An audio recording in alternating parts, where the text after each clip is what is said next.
Namaskar, everyone. It's an honor and a privilege to moderate a high-level, impactful panel like this. We have a representation of three states here: Maharashtra, Odisha, and Madhya Pradesh. And we are also having the director of the IT company, Property Software, whose skit you just now saw before the tea break. So. First of all, I will request the Sanjeev Jaiswal ji, who is the Vice President and CEO of MADA, to talk about some of the progress and achievements of the affordable housing scheme in the Maharashtra state, and how it can be a what do you call learning for other states also. Yeah. Thank you, Ravi ji, and a warm welcome to all the panelists present here. I think it's a very interesting question that you have asked, Ravi ji, that what is the role of MADA as far as affordable housing is concerned, and what are the measures that we take to promote this. So as I said in my inaugural speech today, MADA has a legacy. And, like state government was very, I would say, advanced at that time in thinking to have a separate organization or a body for the construction of affordable houses in the state and especially in Mumbai. Initially, the journey started with the government giving land parcels to MADA. And on those land parcels, MADA used to call for contracts and going for development of buildings, keeping in mind the pricing of it. But over the years, as land has started getting scarce, and there's a paucity of the land that is available for the state government to pass on to MADA, the focus has changed now. Now, talking about Mumbai specifically, the whole thrust in Mumbai is on redevelopment. Now, when I say redevelopment in Mumbai, it has two components. One component is for the 114 layouts, which is owned by MADA and leased to various societies. And the second aspect is about the so-called cess buildings, which basically are dilapidated buildings which are still being housed, but their construction is almost 60, 80 or even 100 years old. With a spree of policies and amendments in the DCPR and the other UD related issues, government has been constantly trying to see that it is very viable for a private developer to come across and take this redevelopment. So when I say viable for a private developer, ultimately, as a government organization, our primary focus is to protect the rights of the tenants who are residing there. And even if their existing carpet area is less than 160 square feet or around 180 square feet, as mentioned by Sandeep in his presentation on Raymonds, the square feet that they are giving in terms after the rehabilitation is as good as 560. And that is the case everywhere. So under 33.5 now, as a thumb rule, no one gets less than 508 square feet. And for the rehabilitation of the cess buildings, which is governed by my colleague, Mr. Shambarkar, who is heading the repair board, no one gets an allotment of less than 300 square feet. This is the bare minimum. Thereafter, there are certain incentives that is given. So under 33.7 redevelopment, apart from the basic area which I mentioned of, there is an incentive of 5%, 8% and 15%, which is given if it is one building or more, two buildings or more than 5 buildings. Similarly, we have also a concept whereby the plot size is also a factor for getting an added incentive. Third is what we have in the state is we have a calculation that is made whereby the ratio in terms of the land rate and the rate of construction. So based on that ratio, another percentage is passed on to the tenant or the people staying in the society. So it's a win-win situation. People staying in dilapidated buildings or people staying in buildings which need to be redeveloped do not have the means of redevelopment on their own. So they are, compensated by giving a better house with much better amenities of a higher carpet area, which makes them come forward to go in for these projects. And second is that because of the increase in FSI which has been given, so like again, as I mentioned, under 33.5, the basic FSI is 3, but if the plot area is more than 4,000 square meters or and abutting an 18-meter wide road, then they are entitled to a 4 FSI. Similarly, for the redevelopment of the CES buildings, the basic FSI is 3, but supposedly the rehab component is more than 3. Then the incentive is in such a way that practically the FSI that is consumed at times goes up to as high as 7 or 8. So we are seeing a change. A lot of private developers are coming forward. Very big names in the real estate are coming forward and going in for projects under redevelopment under both the segment. And the one reason which I foresee for most of the private players to play a very proactive role is also the fact that Mumbai being a landlocked city, there's a constraint of land. And the only solution as far as the future is concerned for affordable housing would be a vertical growth. And at the same time, MADA as a state government organization, our responsibility is to see that it is within the affordability limits of the people, especially in the category of EWS, which is the economically weaker section, and LIG, that is the lower income group. Thank you. Fantastic. I think it deserves applaud that he highlighted the various constraints which Mumbai has because of the being a landlocked city, and has talked about the collaboration between the government and the private sector, and also about the vertical growth and the FSI which has got relaxed over the years. So if we have the speaker from Odisha, who, if you can highlight about your experience in affordable housing, Mr. Dr. Parth Sarthi Mishra, I.A.S., who is Director cum Additional Secretary, Department of Public Enterprises, Government of Odisha. Over to you. A very good afternoon. All my esteemed panelists over here, of the dais, all the guests over here. I am Dr. Parthasathi Mishra. I am an IAS officer from the Odisha cadre. I am here to give one of our best practices on housing. So I think that is one of the role model in the entire country. So I thought a brief 2-3 lines on how Odisha has been adopting the affordable housing, so that you can judge how we have been doing it. Before that, I would rather quote Matthew Desmond, the famous American sociologist. He says, housing is essential for every human development. Housing is dignity. Housing is stability.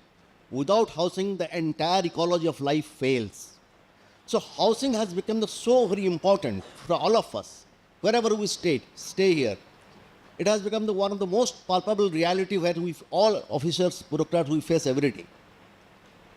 Now, looking at the Odisha's scenario, let me tell you that when PMAY came, Odisha is one of the first states in 2015-16.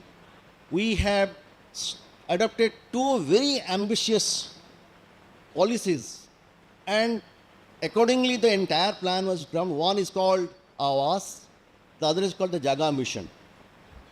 The Awas is one Odisha urban housing development policy where we have, the first thing was, the biggest challenge was how best we can identify. The identification of the urban poor or the economically poor people, that was the biggest challenge for us. Because as you know that there are many influx from other states, other countries also from Bangladesh and all. It was a very great challenge for all of us who were in governance, that how best we can identify our people who will be the beneficiaries. The first vertical of this policy was beneficiary-led construction. Wherever the slums were there, we thought that since there was a huge land constraint in urban areas, particularly in Bhubaneswar, I'm telling you, there are 30,000 government lands have been encroached. This is the statement of last two days back by the urban minister. So, lot of slums, 50% of them are all these slum areas. So the idea was that in situ, these slums we need to develop. So first of all, we thought that we let these slum dwellers so that they can have their construction of the houses by the government support. So that is one very ambitious thing we have implemented, and you will not believe, out of the 4,30,000 houses planned, already 70% have been done. That is a great achievement. The second important thing is that for the PPP mode, Odisha is the first state in fact in the entire country to adopt this PPP mode on affordable housing. And RERA was first constituted, and there was a task force which was headed by our chief secretary. The convener was the urban secretary, and it was a massive exercise went on, and finally we had that done. So that is one achievement we had. So now that committee has recommended for a consortium where builders have been involved. The entire government machinery is also involved. They have been assigned this work. And for this, the entire study of all this, the IFC, International Finance Corporation of World Bank, has been engaged, and under their report and guidance, we have done this. The third thing which is important is called the JAGA mission. JAGA mission is a comprehensive development program by Government of Odisha, where the Government of Odisha, we want that just not to develop the affordable housing, we want and it's a comprehensive program where there could be public road, the electricity, the hygienic, we try to that all other verticals of a human's development can be clubbed together. So all the policies of the government have been dovetailed in this, in the JAGA mission. So we have a separate wing for this JAGA mission approach, and I am happy to announce that for these two programs, Bhubaneswar has become the #1 smart city in the entire country for 2020-21 and 21-22. It has been declared the #1 smart city in the entire country. So what I want to say that if you adopt a policy which is pragmatic, we have a lot of challenges as well. We face a lot of challenges. We had a lot of issues as well, lot of court cases, lot of other pressures. But still then, we have navigated our policies and program in such a manner that we could stood out. So it is a humble request to all the bureaucrats that policy and programs, they are dead if we do not apply our own way of executing it. That is how best we can do it. So it is one of the best practices in the country. And Maharashtra is a big state. Maharashtra has a lot of developmental models. They have a lot of affordable housing thing. So our practice that involving all the stakeholders, bringing them under one umbrella, making them convinced, and achieving all the targets in a given time, within the time schedule, work schedule has been given very in a fixed manner. So I hope with this note I will end. Thank you very much. Thank you for the landmark development which is happening in Odisha. You explained this whole situation, and I think it can inspire other states also. Let me request our next speaker from Madhya Pradesh, Mr. Parachit Sanjay Rao Jade, who is an IAS officer, who is the Additional Commissioner of Urban Development and Housing Department at Government of MP. So if you can speak about some of the affordable housing initiatives and other housing initiatives also. Thank you, sir. First of all, I would like to thank you, MADA, Elect, and Raymond Reality to give me the opportunity to have a cross learning in housing sector. मैं एक मध्य प्रदेश का एक overall affordable housing का picture आपके सामने बताना चाहूँगा and how MP did some things differently so that it has become the top performing states in India in affordable housing sector in Pradhan Mantri Awas Yojana urban. MP की अगर बात करें तो 2011 के सेंसस के हिसाब से लगभग इसकी पॉपुलेशन 7 CR है, 7 करोड़ है एंड अर्बन पॉपुलेशन अगर माने तो लगभग उसका 30% है. प्रधानमंत्री आवास योजना अर्बन के माध्यम से हमने लगभग 24% अर्बन हाउस होल्ड को प्रधानमंत्री आवास योजना से लाभान्वित किया है. MP has been the second largest state, मतलब after Andhra Pradesh, who has given 31% of urban household affordable housing. MP ने लगभग 24% हाउस होल्ड के साथ लगभग 1.5 से 2 करोड़ लोगों को इसका लाभ दिया है. प्रधानमंत्री आवास योजना अर्बन के विभिन्न जो वर्टिकल्स है, जैसे अभी प्रीवियस स्पीकर ने बताया कि beneficiary led construction, affordable housing in partnership and credit link subsidy scheme, ये तीनों मतलब वर्टिकल्स में मध्य प्रदेश ने वर्क किया है. और मुझे बताते हुए बहुत खुशी है कि लगभग 9.5 लाख घर मध्य प्रदेश ने सैंक्शन किए थे इस तीनों वर्टिकल्स के अंदर और अभी फ़िलहाल में 85% हाउस कंप्लीटेड है.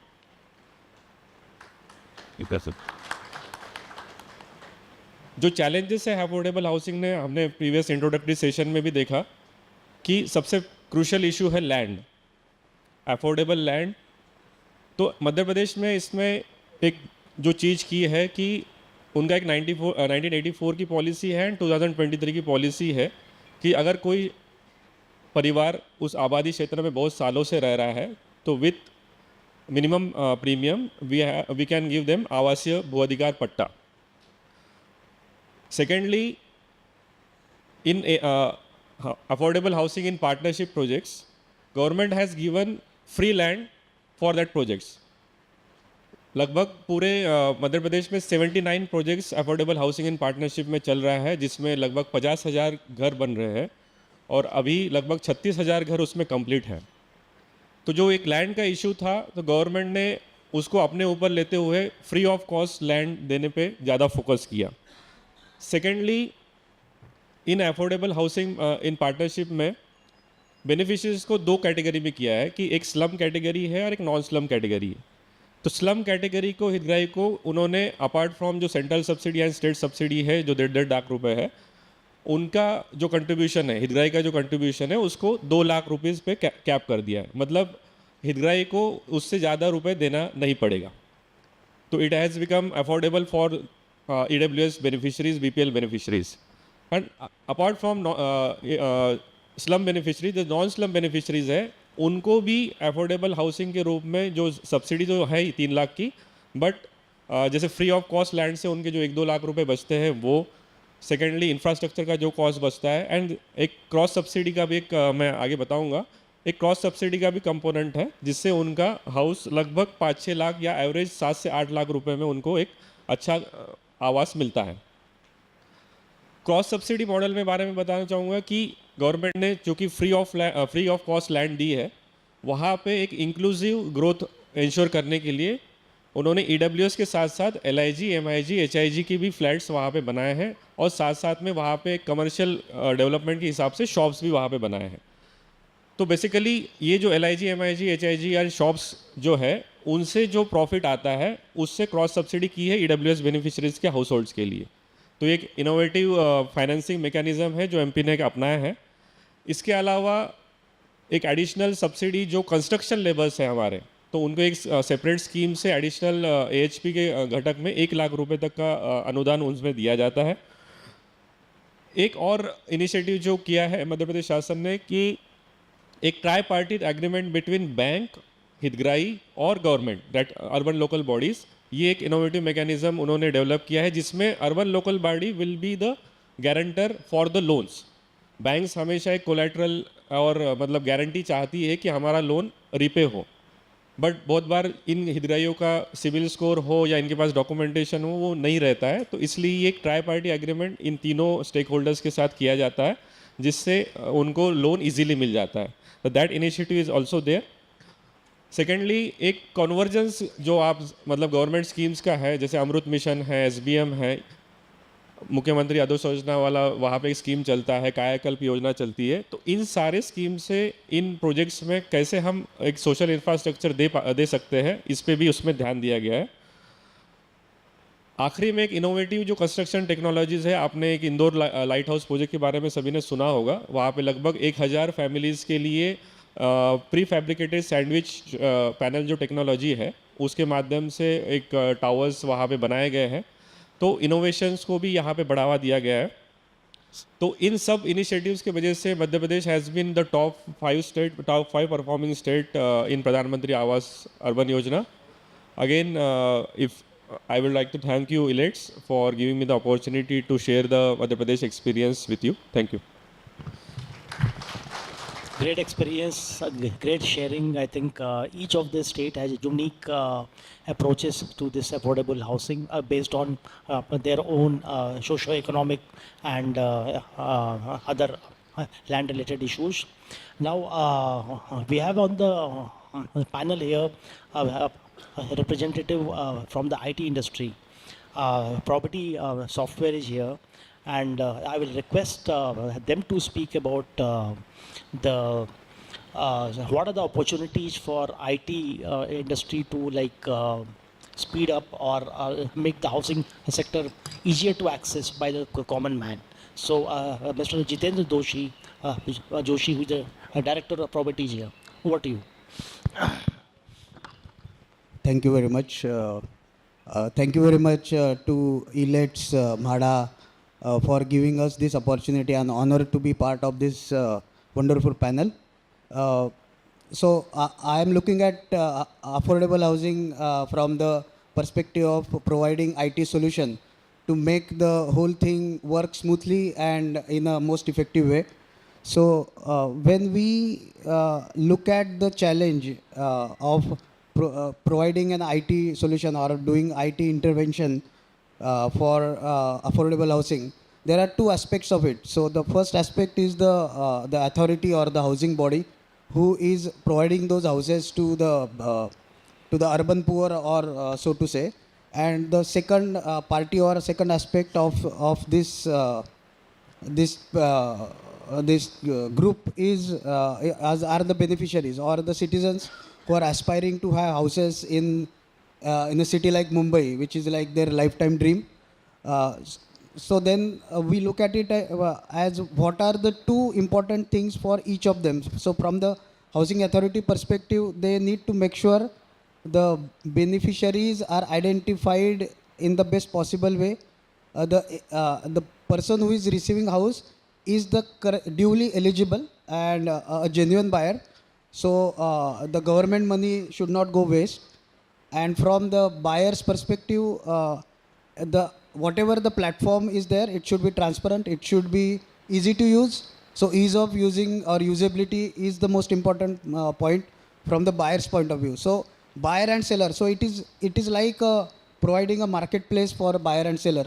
And while developing the application, we have considered these two factors. So when we look at it from the authority point of view, we made sure that the eligibility verification is the most effective. So what we have done is we have integrated with all the various government databases to authenticate and authorize the person who is applying for loan. So we have integrated with income tax department for verifying their income eligibility. We have integrated with caste certifying bodies to verify their caste certificate and eligibility for their caste. Then we have integrated with domicile certificate database to ensure that the buyer who is applying is eligible. And from the buyer's point of view, when they use the application, when they use the platform, it should be so easy that it is like ordering biryani on Zomato. So what we have done is we have minimized their data entry. So all the application is mobile first application, and the data entry fields are minimized. And what we have done is we have only allowed them to take photographs of their documents, and then system using the AI and ML inside identifies and verifies the authenticity and eligibility of the applicant, and only eligible applicants are allowed to participate in the draw. So that made them made the system user friendly. And on the other hand, for the housing authority, it is most efficient for ensuring the eligibility. So now this is what we have done already with MADA. What you have seen a presentation earlier. What we are trying to do is, from the housing authority, we are trying to bring in blockchain, integrate other government departments to make the entire process seamless. So for example, when the person goes for registration, it should be a smart contract that they are signing with the authorities like IGR, and their registration gets seamlessly processed. And from the buyer's point of view, they should get an application or get an interface which is like talking to their phone. So like you talk to Siri in Apple phone, they should be talking to the application, and application should be responding them in a virtual assistant manner. So this is what we are trying to innovate going forward. Thank you. Fantastic, fantastic, and I think everyone remembers the skit which was shown by Property just before the session, that how the users are impacted when technology is used. The ease of getting a house becomes so much easier. So let me request each of the speakers to talk about the role of public-private partnership and what are the challenges. And I think each of the states have different challenges because of like their own issues. So let me request experience from Maharashtra. So you see, Raviji, Maharashtra has been a pioneer state as far as PPP models are concerned in the housing sector. If I were to list all the projects which are being done in this model, I think I would be eating up on the whole day for the panel discussion. But just to give a brief about it, let's start from Mumbai. So Mumbai, some of the mega projects that are happening right now, for example, even the BDD redevelopment or the Kamathipura redevelopment which will take place, Abhyuday Nagar which is in the pipeline, Adarsh Nagar, GTB Nagar, even the Gandhi Nagar layouts. So typically it is a PPP model only, but the only difference is that here there is also a third party which is the original tenants or the people who are staying there. That is one. Number two is that as far as housing across Maharashtra is concerned, then we have had a lot of JV policies executed by MADA or the local urban authorities, whether it is the municipal corporation.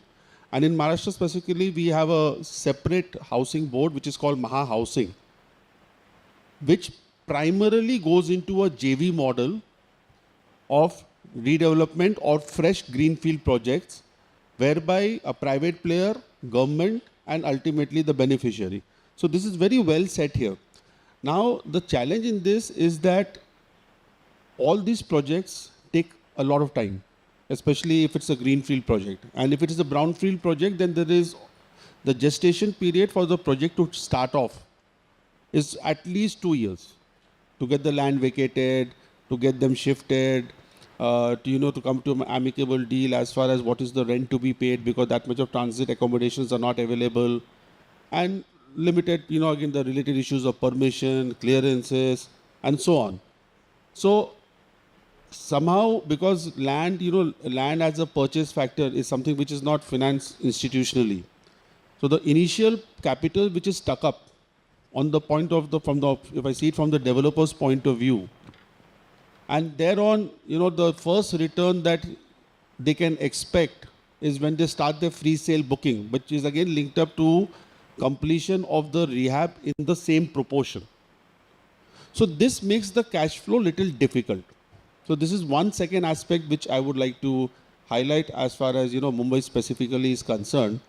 Coming back to PMAY, as mentioned by my esteemed colleagues from Orissa and Madhya Pradesh, I would be honest to say that Maharashtra has done good in PMAY, but maybe it was not as good as expected. In terms of figures, we have also had almost 12 lakh houses, out of which 6.5 lakh houses is under the CLSS model, credit linked subsidy scheme, and under the various components of BLC, AHP, and we also have something called AHP, PPP, and JV model. Roughly around 4.5 lakh houses are planned to be constructed. A lot of them have been completed. But one major reason as to why the HP model or the PPP model, as far as PMAY is concerned, could not really take off in Maharashtra is because we have had a revision as far as the development control rules are concerned. So initially, like Mumbai has its own DCPR, and for the whole of the state, every corporation had its own DCR, and for the remaining, the regional plan is to prevail. The government thought that we should bring in a uniformity. So barring PMRDA, which is the Pune Metropolitan Regional Development Authority, all the other places now are covered under the provisions of UDCPR 2020. Now, what has happened is that if you see the zonal FSI, the basic FSI which is available, which could vary from 1 to 1.1 or 1.2, and our policies also allow for taking FSI on a premium payment basis and take on more FSI by purchasing TDR. So under PMAY, the FSI that you get is 2.5, and if it's a green land, then it's 1. But without taking the benefit of PMAY, if I were just to say the base FSI plus the FSI on premium and the FSI which can be taken through TDR, though it has a cost, that ranges anywhere between 2.2 to 2.8. Then the question that comes on the mind of the private player is that supposedly I can get 2.2 or 2.8, obviously at payment of some premiums or buying of the TDR, then why should I bring in a cost cap as far as my selling price is concerned? So this is a big challenge that we are trying to tackle now that the government of India has announced the PMAY version 2. We are trying to work on more on JV schemes to make it equally attractive to the private players to come forth under the PMAY schemes or the such housing schemes. And before I conclude on this particular point, I'm happy to say that one of the biggest PMAY projects in the country has been successfully executed in Maharashtra through MADA. And the Raynagar project in Sholapur, which was basically designed for the absolutely economically downtrodden BD Kamgars, the BD workers, who have been given houses under 5 lakh per unit. And this project was for 30,000 houses in one single layout, where the infrastructure cost and the services have been provided by MADA in terms of water supply, sewerage, road, electrification, stormwater drainage, and so on. And as we speak, in the month of February, the Honorable Prime Minister was himself here to hand over the 15,000 keys to the beneficiary, and the remaining 15,000 beneficiaries we are expecting to hand over the keys by March or June latest next year. Thank you.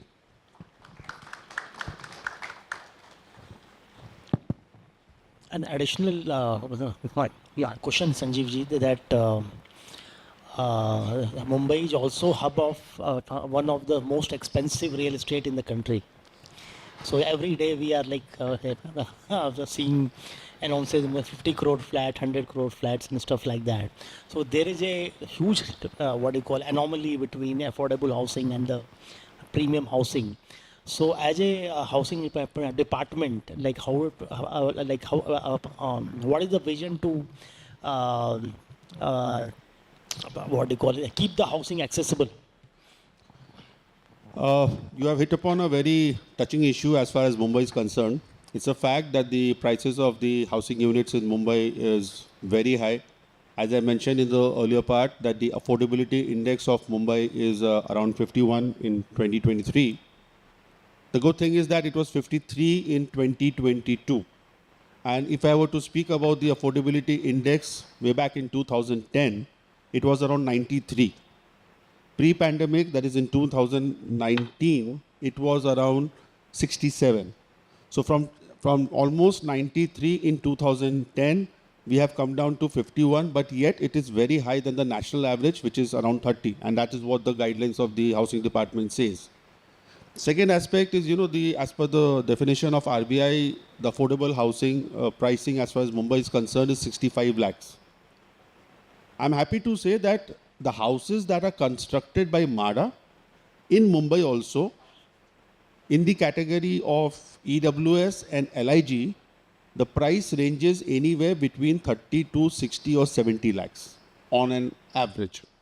So that's the reason as to why, the number of applicants that we received in our online lottery is many a times more than the number of houses which are being allotted. To just give you an example, right now, the Mumbai board lottery is live.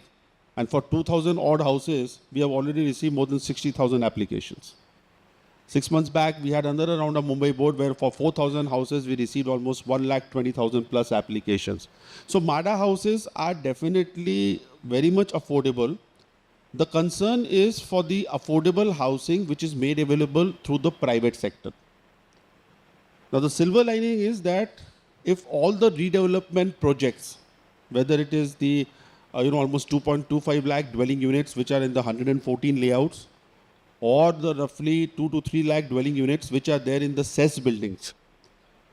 In the next 10 years or 15 years, if all this go for redevelopment, apart from rehabilitating the original tenants out there, this is also going to bring out in the open market roughly 8 to 10 lakh houses for sale.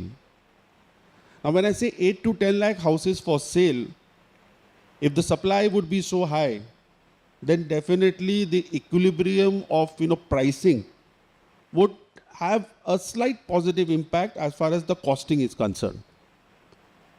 Second is, if you see Mumbai, you see it's a landlocked city. The services are already very strained. It's almost on the verge of not being able to absorb more. Every day we have hordes of people coming in the city. Slums are there. They have to be rehabilitated. And as a government organization, our priority or our focus is to provide affordable housing to the commonest of the citizen, to the person who has an income in the range of 6 to 9 lakhs or even around below 10 lakhs. There are certain issues pertaining to the real estate sector, especially in terms of certain demands of theirs that, for affordable housing, if the GST can be waived, which is almost 5% of that, and also the stamp duty. So for MADA housing under PMAY, we take a stamp duty of only 1,000 rupees. But for them, again, the stamp duty is 5%, and then there's an add-on of a metro cess, which is another 1%. So straight, if GST and the stamp duty and the metro cess, if it can be reworked, maybe a 10% reduction can be in the offering. So that is one aspect which is being very deliberately being considered by the state government and is being pursued with the central government for a policy change in this regard. But I, as a VP MADA, I personally feel that there wouldn't be, I would say, a very high price reduction in the coming years, but definitely there would be a curb as far as the rise in prices are concerned, especially in the sector of affordable housing. And because we are determined to provide absolute affordable housing to the poorest of the poor, and there's another organization by the name of SRA, which is the Slum Rehabilitation Authority, which is headed by another officer, but under the housing department, and with the vision of trying to make Mumbai slum-free, and a lot of models are being worked to either take over the stalled projects or the projects which could not take off. I see to it that a lot of housing stock will come to Mumbai in the next 10 to 15 years. And just before I conclude, one last point I would like to mention that recently the state government has done an amendment as far as the MADA Act is concerned. So we did not, for the redevelopment proposals, we did not have any enabling provision. It was all dependent on the society or the landowner to submit a proposal. And if the proposal was not submitted, MADA had no power to ensure that the proposal comes through. So with this amendment of 79A, which is a landmark amendment, MADA now has been given the right to declare a building dilapidated. And once it is done, then after the mandatory period of 3 months, the landowner has the right to submit a proposal for within 6 months. If he or she is unable to do so, the tenants get this right for the next 6 months. And if neither are able to do so, then this right of appointing a developer or going in for the redevelopment comes to MADA. So this was never there. This is the first time that an enabling provision has been made in the Act. Similarly, for projects which were sanctioned but had taken off but was stalled for various reasons, there was no major provision within MADA to see to it that it can issue a stop work or cancel the NOC, and most importantly, take over the redevelopment project. So this amendment has been carried forth in 91A, and I'm happy to say that roughly notices under more than 850 notices have been issued under 79A, and almost 60 plus notices have been issued under 91A. Last but not the least, related, I know I'm extending my time limit, is the issue that one of the major lacuna was that the landowners always had a resistance when it came to forceful acquisition of the land, because the compensation that was paid to them was very minuscule. So it was just, as per the provisions of the Act 92 or 93, it was only 100 times of the rent, which is nothing. The rent was already freezed under the Rent Control Act. There are disputes going on. So every time the forceful acquisition used to take place, people used to go to the court, there used to be litigation. Now with this amendment, a very positive change has been made, whereby 25% of the ready reckoner value of the land or 15% value of the free sale area, whichever is higher, is to be compensated to the landowners. So in the current scenario, if I just put a gist, the basic issue of land compensation has been sorted. The second issue of giving an enabling provision to MADA to call for proposals for redevelopment has been resolved. And thirdly, a provision which empowers MADA to take over these stalled projects has been made. So we are also trying to make a roadmap to see to it that at least the CES, almost the 13,000 odd CES buildings in the island city of Mumbai come in for redevelopment in the next 10 to 15 years. And believe me, Raviji, if this happens, it's going to be a game changer as far as the skyline of Mumbai is concerned. And it would definitely provide a big impetus to affordable housing, especially in the category of EWS and LIG for the downtrodden and the poor citizens. Thank you.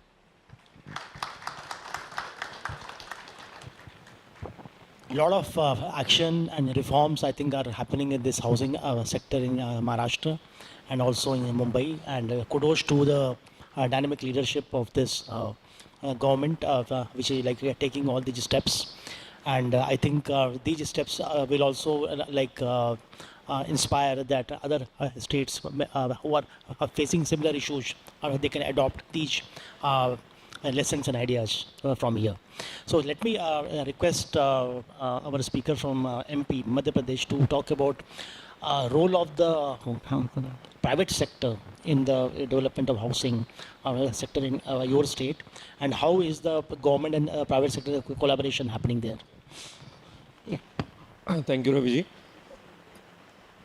In first phase of Pradhan Mantri Awas, there was no scope of PPP mode. But government 2 years back, through redevelopment and redensification policy, has started to monetize the government land, which were present in all the cities in abundant manner, because in Madhya Pradesh, land is not the issue as of now.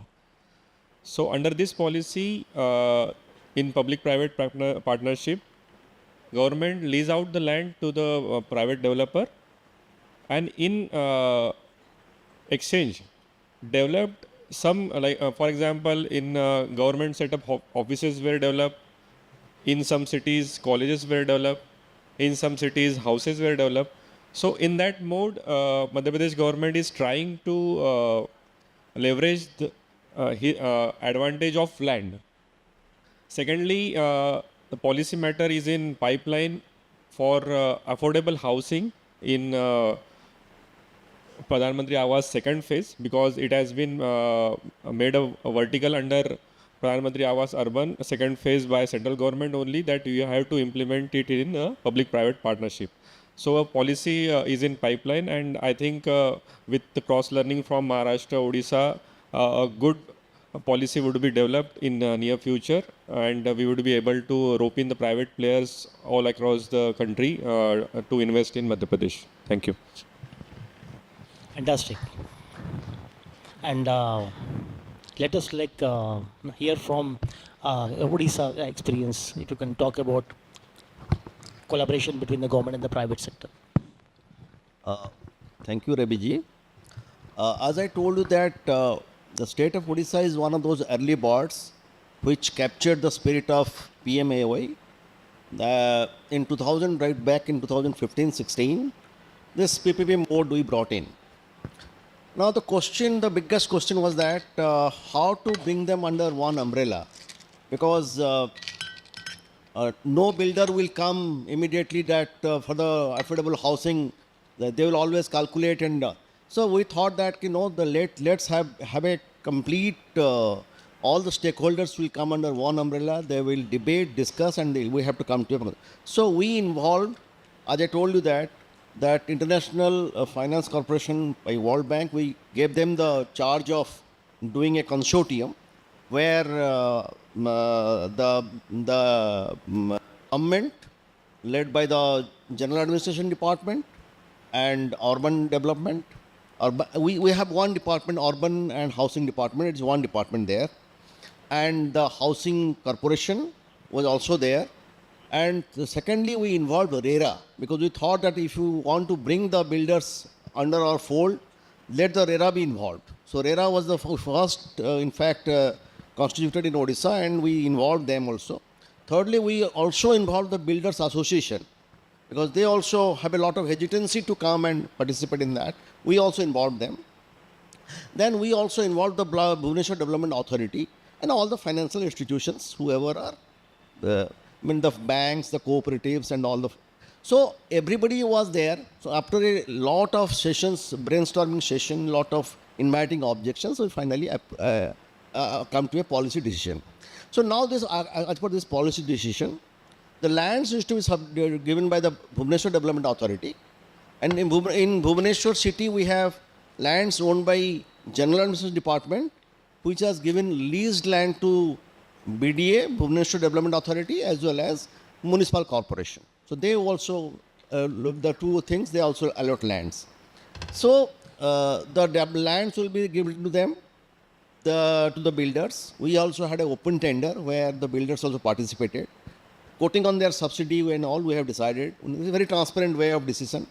So as I was just telling Maharashtra also, we have a single window concept where all the applications and everything, all plan approval, everything, under one go, it is being approved. But we still have a lot of challenges. For one, for example, supposing the beneficiaries normally want to stay where their traditional profession is there. So they will not go away from the city.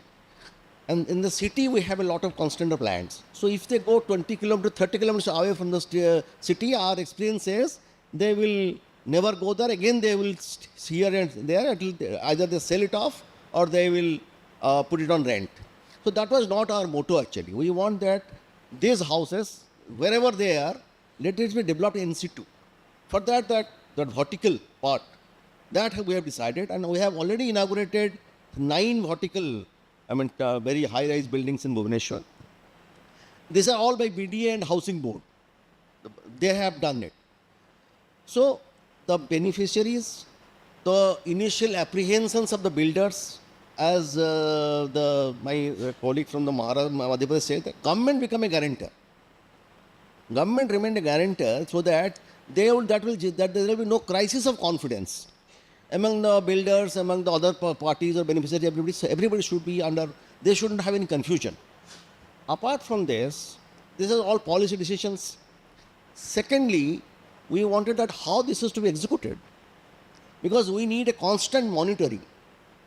Because the projects is once announced, once it is to be grounded, it also have a lot of hurdles.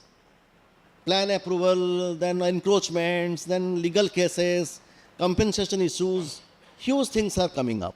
So we thought that there has to be again a complete monitoring system where persons from different departments, all concerned departments, they were also there. So they also have to give a quarterly report to us so that the monitoring is there.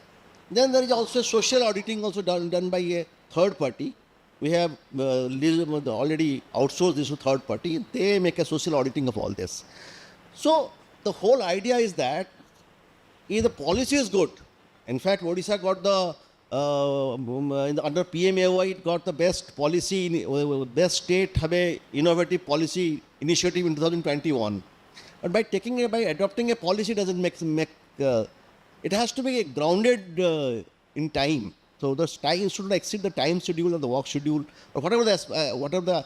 So that is how the monitoring committee needs to be done. Fortunately, the government of Odisha has very strong things like the chief secretary is the chairman, and couple of secretaries, the finance secretary, the urban secretary, the public enterprise department secretary, the a couple of secretaries are there to monitor. Lot of engineers are there to monitor. Lot of financial people are also involved. So it's a very comprehensive group, and a report is submitted every time, and every 3 months it is placed before the government for decision at the review by the chief minister. So that is what I'm telling you, that the policy we have adopted, it is a unique policy, good policy, but for grounded we had some issues. For that, the monitoring system, the social auditing thing, the report has to be constantly coming. So we are at least in the takeoff stage. I think 50% are already grounded very, very comfortably, but there are some issues. We're addressing them, and we are constantly doing it, constantly developing for PMAY 1 and 2, both of them, and we have been very, very carefully designing and updating ourselves. We are keeping an organic pace with a change of technology and time. Because then AI has come up, a lot of things have been comfortable, like a digital platform has come up. So things we made easy for them. Thank you very much. Excellent experience, excellent inputs. And let me request our panelists from the IT industry who talk about the role of public-private partnerships, and specifically like you have worked in the IT sector. So like your collaboration with the government and how these collaborations enhance the overall productivity and accessibility of housing. So, thank you very much. Public-private partnership from IT perspective is very limited, because if you see for the housing sector, I mean, so if you see public PPP for housing by a real estate player is very logical step to do, and it's just a matter of having the math right in place, and then it can take off. But for IT perspective, it still is doable. So we have a couple of cases where we are charging some fees directly to the citizen, which they may be paying, and then in that case we the authority would get the IT technology at free of cost, and the citizen benefits from the latest technology. So this could be a way of doing PPP for the IT sector, so to say. Yeah, thank you. Before we conclude, I just forgot to mention one point. You see, over the years, MADA was being a facilitator between the private developer and the residents. Apart from being a contractor in the sense of, appointing contractors for construction of houses on its own land. In the last 6 months or 1 year, there has been a slight change as far as the objective is concerned. And like 2 projects which I can mention of, which are going to be very iconic projects and, a game changer again as far as Mumbai is concerned, is where MADA has stepped in as a developer. So, instead of the conventional way, we have stepped in as a developer and we are appointing vendors for the construction of the houses. So one classic example is the erstwhile, what it is called a BDD chawl, which spreads across almost 92 acres in Mumbai in 3 prime locations. And only the residential tenements which has to be rehabilitated for people who are having a holding of around 160 square feet to free of cost 500 square feet houses. And most of the houses will be having a sea facing view. Out of this 16,000 odd houses in 3 locations, the actual construction of 6,000 plus houses have been started, and we are targeting the first delivery of the houses somewhere in March or June 2025. So this is, something which is the new role that MADA is stepping into. Second similar project which I would like to mention about is, it is slightly very a legacy of disputes and fights going on in the courts, that is regarding Patra Chawl. But not going into the past history or the legacy, now MADA is stepping into this layout also, which is almost again another 30 to 40 acres, wherein for the remaining plots which are in our possession or which are expected to come in our possession, we come in as a developer. We have just floated the bids for the appointment of a contractor, and the same pattern will be followed. So in short, you see, like, we are continuously evolving upon our role with the realization that land not being available, whatever is the existing land, how can we promote vertical redevelopment and at the same time ensure that the costing remains within control. To speak about the state, like MADA is also a special planning authority for a district next to Nagpur that is called Chandrapur, and a new Chandrapur is there where almost 1300 odd hectares land. MADA is the special planning authority. We are working on that also to see to it that a small township comes forth. And the government of Maharashtra's focus now is to see that with the enhancement in the connectivity in the MMR region, that is the Mumbai metropolitan region, especially with the Atal Setu, coastal road, the expansion of the coastal road further to Warsaw and thereon, and the multimodal corridor, and even the inland water transport. So government is now focusing on seeing that if we can have other magnets in terms of city potential in the vicinity and periphery of Mumbai. And over the last few years, if you see the number of construction which are taking place in cities like Thane, Bhiwandi, Kalyan, Mira Bhayandar, Navi Mumbai, it is unprecedented. And with so much of a housing hub coming across under greenfield projects and in Mumbai as a brownfield project, in the next 10-15 years, this whole MMR region will present an entirely different picture when it comes at the national scenario and even at the international scenario. Thank you. So I think we had an interesting panel here, and a lot of new ideas have emerged, new thoughts have emerged. So I thank all our esteemed panelists for joining in, and